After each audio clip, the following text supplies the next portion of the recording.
Corona संक्रमण की मौजूदा रफ्तार को लेकर कुछ लोग ये कह रहे हैं कि इसमें अस्पतालों में भर्ती होने की स्थिति नहीं आएगी। कुछ का तर्क ये है कि जो हालात दूसरी लहर के दौरान बने थे वैसे हालात इस बार नहीं बनेंगे। लेकिन इंडिया टुडे की डेटा इंटेलिजेंस यूनिट ने जो आंकड़े इकट्ठा किए हैं उनके अनुसार दिल्ली में जिस पॉजिटिविटी रेट से संक्रमित बढ़े हैं उसी हिसाब से अस्पतालों में भर्ती मरीजों की संख्या भी बढ़ी है। 28 दिसंबर को 280 लोग भर्ती हुए थे। 3 दिसंबर का आंकड़ा था 420। इसी तरह की स्थिति मुंबई में है। जिस तेजी से वहां केस बढ़े हैं अलपतालों में मरीजों की भर्तियां भी बढ़ी हैं। 31 दिसंबर को अस्पताल में भर्ती होने वाले मामले 2371 थे, जबकि 2 जनवरी को यह संख्या 3059 थी। इन आंकड़ों से अंतिम नतीजा निकालना तो जल्दबाजी होगी, लेकिन इनसे एक पैटर्न का अंदाजा मिल सकता है कि कोरोना संक्रमितों की संख्या बढ़ेगी तो अस्पतालों में मरीजों की संख्या भी बढ़ सकती है। इसमें एक फैक्टर वेरिएंट का भी है। अभी जो कोरोना केस आ रहे हैं उनमें अधिकतर लोगों को यह पता नहीं चल रहा कि वो ओमिक्रॉन वेरिएंट से संक्रमित है या डेल्टा वेरिएंट से। इसीलिए रोग की गंभीरता और अस्पताल में भर्ती होने की आशंकाओं का कोई सटीक जवाब नहीं मिल पा रहा। इसीलिए आज हमने अलग अलग मेडिकल एक्सपर्ट से इस बारे में बातचीत की और यह समझने की कोशिश की कि संक्रमित होने वाले मरीजों में से किन लोगों के अस्पताल में भर्ती होने की नौबत आएगी और वो कौन से मरीज हैं जो घर बैठे ही ठीक हो सकते हैं। इस वक्त ज़्यादा हॉस्पिटल में पेशेंट्स नहीं हैं।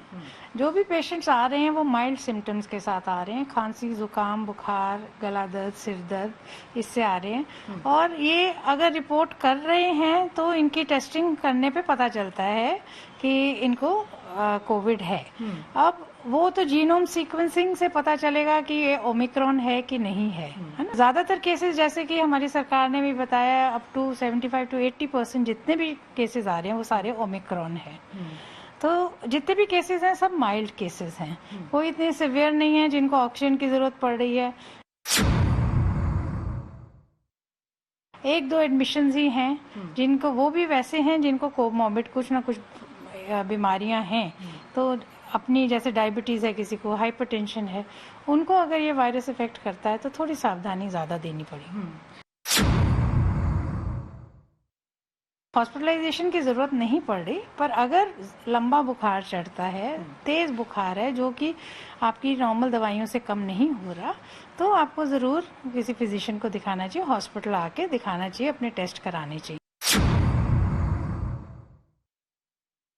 इससे इम्पॉर्टेंट ये है, इससे ज़्यादा इम्पॉर्टेंट ये भी है कि अगर आपको इस तरह के कोई भी लक्षण होते हैं, खांसी, जुकाम, बुखार, अपने आप को आइसोलेट करें, घर में आइसोलेट कर लीजिए, है ना। और बाकी ताकि दूसरों को, आपके घर वालों को भी ना हो, क्योंकि इसकी जो ट्रांसमिसिबिलिटी है, फैलने का इसका जो प्रभाव है ये बहुत ज़्यादा है इस वायरस का।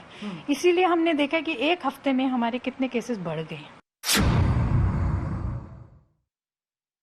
अभी हमारे पास 4 प्रेगनेंसी के केसेस आए हैं और 4 में से 2 जो हैं रिकवर होके घर भी चली गई लेडीज, और बच्चे हमारे पास 3 आए हैं। 3 में से 2 स्वस्थ होके घर जा चुके हैं।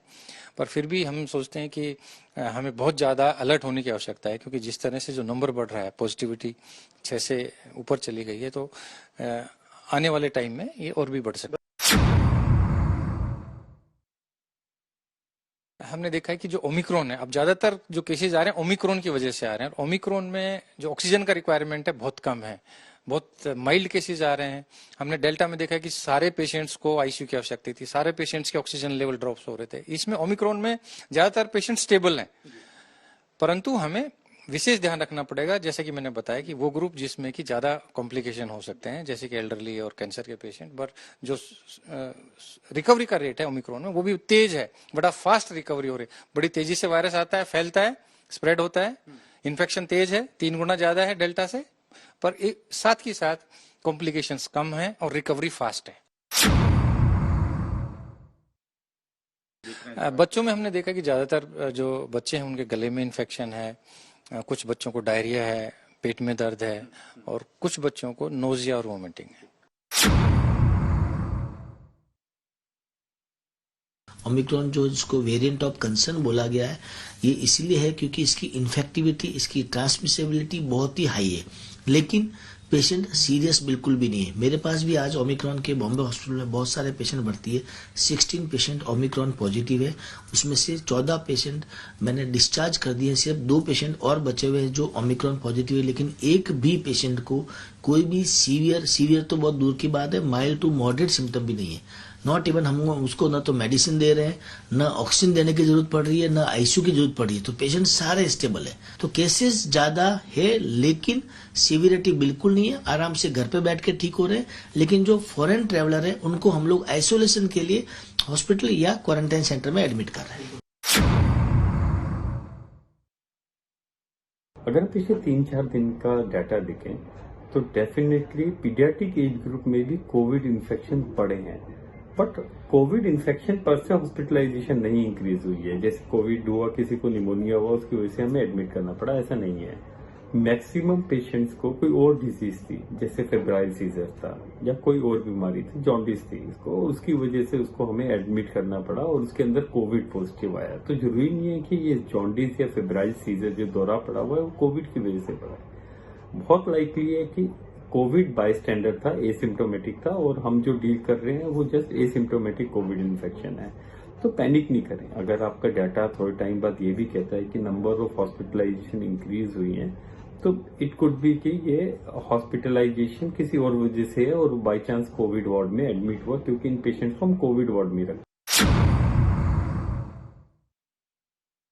अब एडल्ट की बात करते हैं। एडल्ट में भी काफी पेशेंट्स हैं जो मोनोक्लोनल एंटीबॉडीज लगवाने के लिए आते हैं, जो रेमडेसिविर लगवाने के लिए आते हैं। उन पेशेंट्स को जरूरत नहीं थी एक्चुअल में कोविड डिजीज के कारण, बट माइल्ड होते हुए भी हाई रिस्क केसेस में किन्हीं पेशेंट्स में ये इंडिकेटेड होता है, तो आप उनको एडमिट करते हैं कोविड वार्ड में। तो आपको डाटा दिखाएगा कि number of Covid admissions increase हुए हैं, बट इसका मतलब ये भी नहीं कि हम इस इन्फेक्शन को बिल्कुल ही लाइटली लें, बिल्कुल ही माइल्डली लें। हमें नजर रखनी है, हमें इसको फैलाना नहीं है।